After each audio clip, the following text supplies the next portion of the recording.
This is GRE Bites. My name is Davis, an educator with over 10 years of experience. And I'm Orion, the founder of StellarGRE. We're here once again to bring you your weekly bite-sized episode on GRE prep and everything grad school admissions. Check out our top-rated GRE self-study program at StellarGRE.com. And don't forget, you can use the code BITES for 10% off all memberships. All right, let's get to it.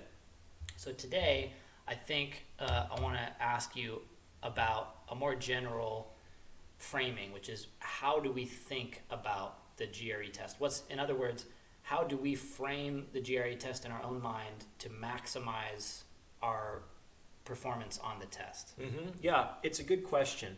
So a lot of people, in my experience, tend to have what I consider a wrong belief about the GRE. So what are examples of wrong beliefs? Well, one of them is that it's some kind of intelligence test, and that's not true. That's an unhelpful belief because folks who believe that it's some reflection on their intelligence tend to take their performance or the outcome very personally. I've yet to meet somebody who is really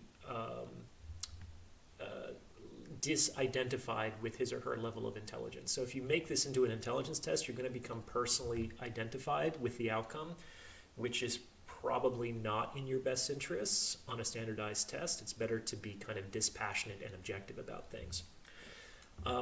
Sometimes people also have these, let's say, negative or complaining beliefs about the GRE, which are not entirely unjustified. For example, folks might say, well, the GRE is kind of a ridiculous test. It doesn't correlate well with future success in grad school. Why it's frustrating and irritating that I have to do this. I can certainly I appreciate that perspective. Like I said, there is a grain of truth to it. And we have an episode on why the GRE exists at all, or comparing the GRE to the GMAT, for example. But in this case, this framing doesn't actually help you.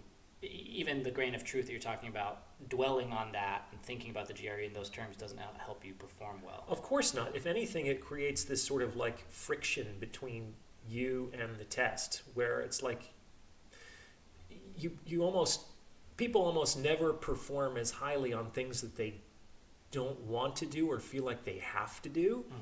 It creates this sort of emotional obstruction. Tug of war, yeah.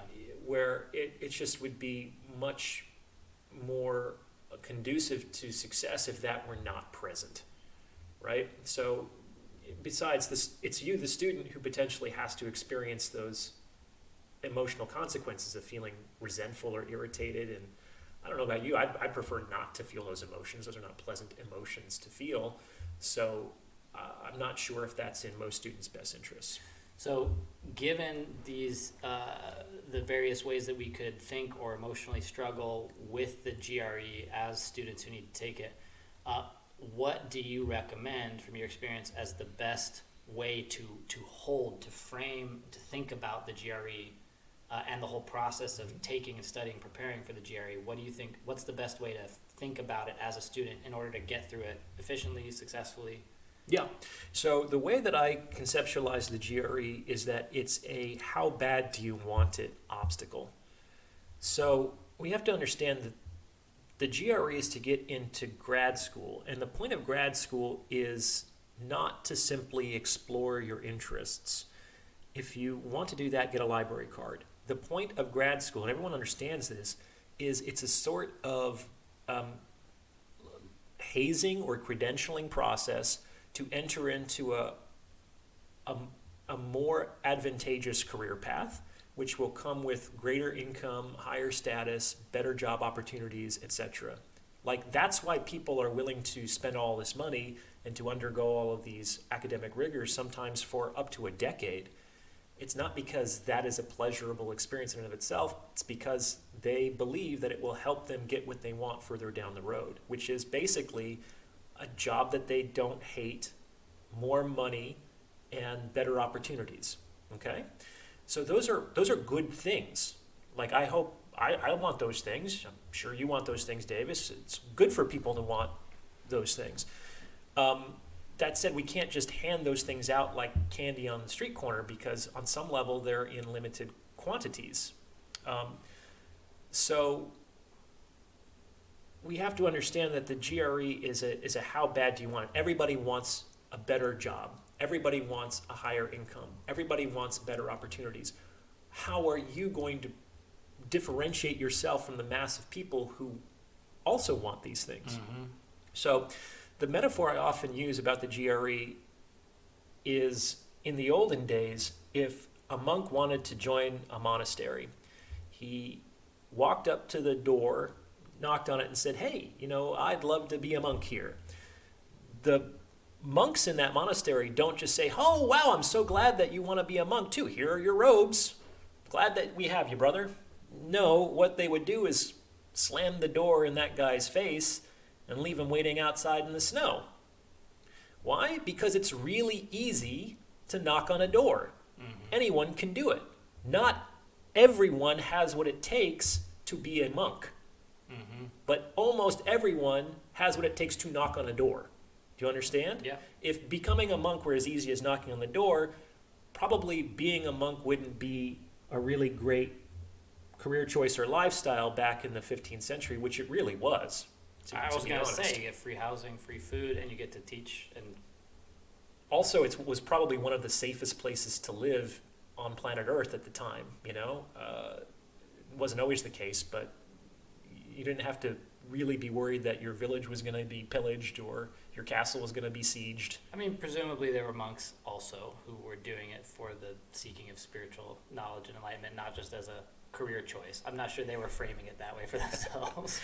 Well, but the metaphor, I think, still stands, which is that the knocking on the door that you mentioned is available to everybody, but to filter out those who are really serious about the endeavor, there's a test of the mental fortitude of, can you withstand the rejection of having the door slammed? Can you withstand waiting 3 days in the cold until it opens back up again? Well, certainly, even for those monks who saw it as an opportunity to for spiritual elevation, great. The framework still works, because now standing out in the snow is a spiritual trial.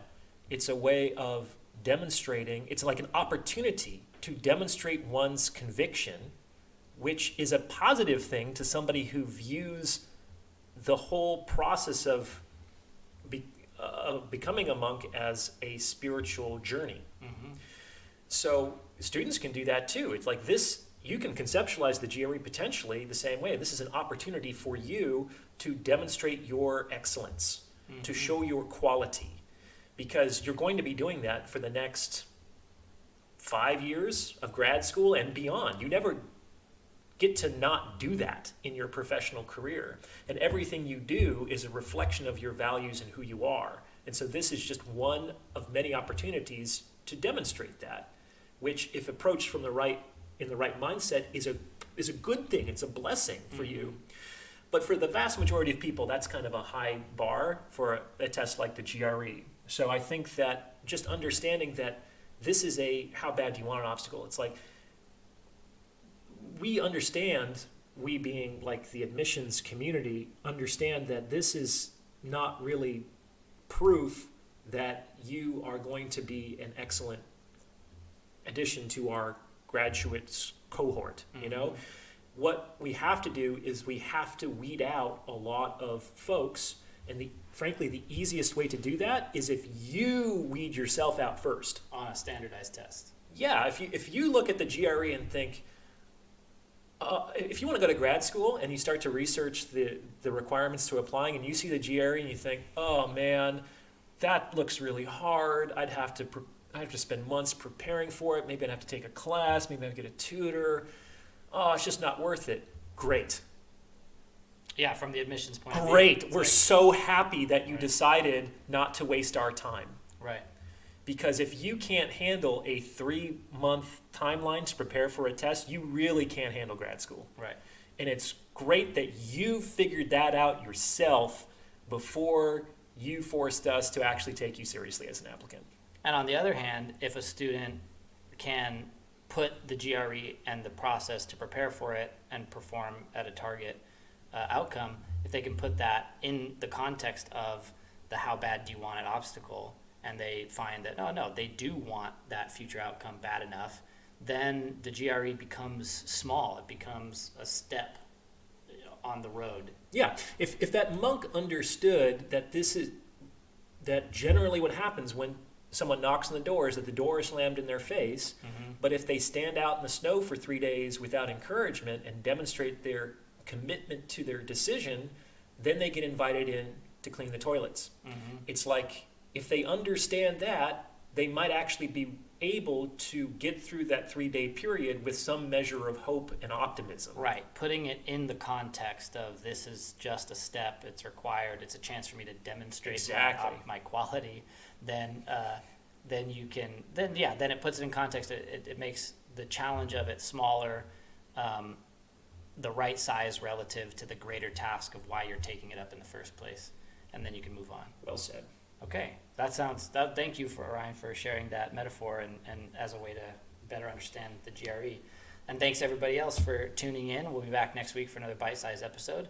If you have a topic you'd like to discuss on a future episode, we love listener requests, so please let us know at StellarGRE@gmail.com. And if you're ready to take your prep to the next level, check out our top-rated GRE self-study program at StellarGRE.com. You can use the code BITES for 10% off all memberships. Talk to you soon.